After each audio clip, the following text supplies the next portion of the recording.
अस्सलाम वालेकुम रहमतुल्लाहि व बरकातहू। आज हम अलिफ मकसूरा के बारे में जानेंगे।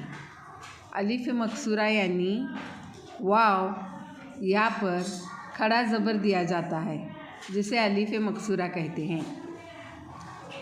जैसे ताला, लो अलिफ ला न लिखते हुए ल पर खड़ा ज़बर दिया जाता है।